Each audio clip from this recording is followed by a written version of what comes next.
নমস্কার বন্ধুরা, ভালোবাসা রান্নাঘরে সবাইকে স্বাগত জানাই। আজ আমি ওল কচু দিয়ে রুই মাছের একটি ঝোল বানাবো। রেসিপিটি ভালো লাগলে একটি লাইক, শেয়ার আর সাবস্ক্রাইব করে দেবার অনুরোধ রইল। প্রথমে আমি 3 পিস রুই মাছ বেশ ভালো করে ধুয়ে বেছে নুন আর হলুদ মাখিয়ে রেখে দিয়েছি। আর তার সাথে ওল কচুগুলোকে ডুমো ডুমো করে কেটে জলে ভিজিয়ে রেখেছি। এবার আমি কচুগুলোকে একটু গরম জলে ভাপিয়ে নেব। এর জন্য গ্যাসে একটি পাত্র বসিয়ে তাতে জলে ভেজানো ওল কচুগুলোকে দিয়ে দিলাম আর তাতে একটুখানি নুনের ছিটে ছড়িয়ে দিলাম। এরপর আমি কচুগুলোকে প্রায় মিনিট 2 মতন ফুটিয়ে নেব।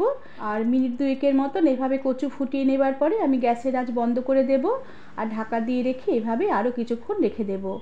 আর এরপর আমি মাছের ঝোলের জন্য একটি ভাজা মশলা তৈরি করে নেব। এর জন্য শুকনো খোলায় তেজপাতা, শুকনো লঙ্কা ছিঁড়ে দিয়ে দিলাম আর তার সাথে খানিকটা গোটা ধনে দিলাম আর গোটা জিরে দিলাম। এবার এই মশলাগুলোকে কিছুক্ষণ নেড়ে চেড়ে হালকা করে ভেজে নেব।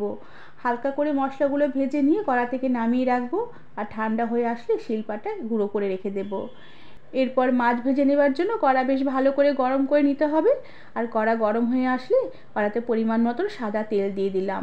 আর তেলও বেশ ভালো করে গরম করে নিতে হবে, না হলে মাছগুলো কড়াতে লেগে যেতে পারে। এরপরে তেল বেশ ভালোভাবে গরম হয়ে আসলে আমি নুন হলুদ মাখানো রুই মাছের টুকরোগুলো তেলে দিয়ে দিলাম। এবার মাছের পিসগুলোকে এপিট ওপিট উল্টে পাল্টে লাল করে ভেজে নেব। আর মাছের 2 পিঠ বেশ লাল করে ভাজা হয়ে আসলে কড়া থেকে উঠিয়ে রেখে দিলাম।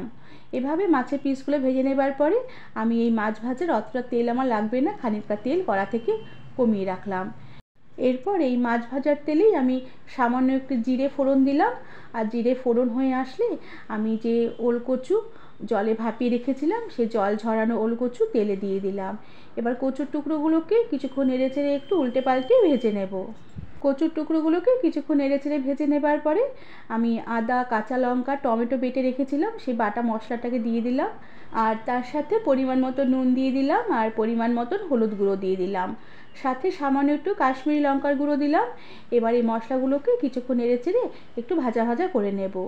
আর কচুর সাথে মশলাগুলোকে কিছুক্ষণ নেড়ে চেড়ে একটু ভাজা ভাজা করে নেবার পরে আমি মশলায় সামান্য একটু জল দিয়ে দেব আর গ্যাসের আঁচ কমিয়ে ঢাকা দিয়ে রেখে কিছুক্ষণ রান্না হতে দেব। এতে মশলা বেশ ভালোভাবে কষানো হবে আর কচুগুলো বেশ তাড়াতাড়ি সেদ্ধ হয়ে যাবে। আর এভাবে কিছুক্ষণ ঢেকে রান্না করে নেবার পরে আমি কিছুক্ষণ পরে ঢাকনা খুলে দিলাম। মশলার জল বেশ অনেকটাই শুকিয়ে এসেছে।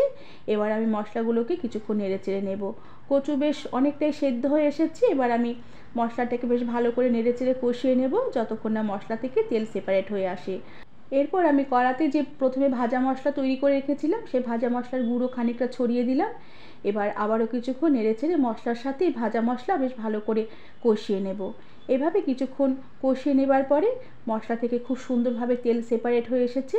এবার আমি ঝোলের জন্য পরিমাণ মতন জল দিয়ে দিলাম। আর জল দিয়ে বেশ ভালো করে নেড়ে চেড়ে মশলার কচু মিশিয়ে নিয়ে ঢাকা দিয়ে রেখে আমি এই কচুর সাথে ঝোল বেশ ভালোভাবে ফুটতে দেব। আর বেশ কিছুক্ষণ ঝোল ফুটিয়ে নেবার পরে ঢাকনা খুলে দিয়ে আমি ভেজে রাখা মাছের পিসগুলোকে ঝোলে দিয়ে দিলাম। এরপর মাছের পিসগুলোকে আমি ঝোলের মধ্যে একটু উল্টে পাল্টে দেব আর তার সাথে 2টো কাঁচা লঙ্কা দিয়ে দেব। এতে কাঁচা লঙ্কার গন্ধটা মাছের ঝোলের সাথে মিশে যাবে আর ঝোলটা খেতে বেশ ভালো লাগবে। এবার ঢাকা দিয়ে রেখে আরও প্রায় মিনিট 2 মতন আমি মাছের ঝোল ফুটিয়ে নেব। এর বেশি আমি ফোটাবো না, কেননা ওল কচু সেদ্ধ হয়ে গেছে। এর থেকে বেশি ফোটালে কচুগুলো গলে যেতে পারে। 2 মিনিট পরে ঢাকনা খুলে দিলাম। মাছের ঝোল বেশ অনেকটাই ঘন হয়ে এসেছে আর কচু মাছ খুব সুন্দরভাবে মজে গিয়ে খুব সুন্দর একটা গন্ধ বেরোচ্ছে। এরপর আমি মাছের পিসগুলোকে ঝোলে আবার একটু উল্টে পাল্টে দিলাম। কচু খুব সুন্দরভাবে সেদ্ধ হয়ে গেছে। আর এবার সব শেষে আমি উপর থেকে আবার একটু ভাজা মশলার গুঁড়ো ছড়িয়ে দিলাম। আর এরপরে আমি গ্যাসের আঁচ বন্ধ করে দেব আর ঢাকা দিয়ে রেখে কিছুক্ষণের জন্য স্ট্যান্ডিং টাইমে রেখে দেব।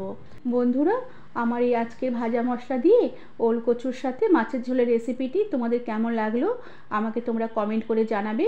আর ভালো লাগলে একটি সাবস্ক্রাইব করে দেবার অনুরোধ রইল। আজ তাহলে আসি, পরে আবার একটি নতুন রেসিপি নিয়ে দেখা হবে। ধন্যবাদ বন্ধুরা।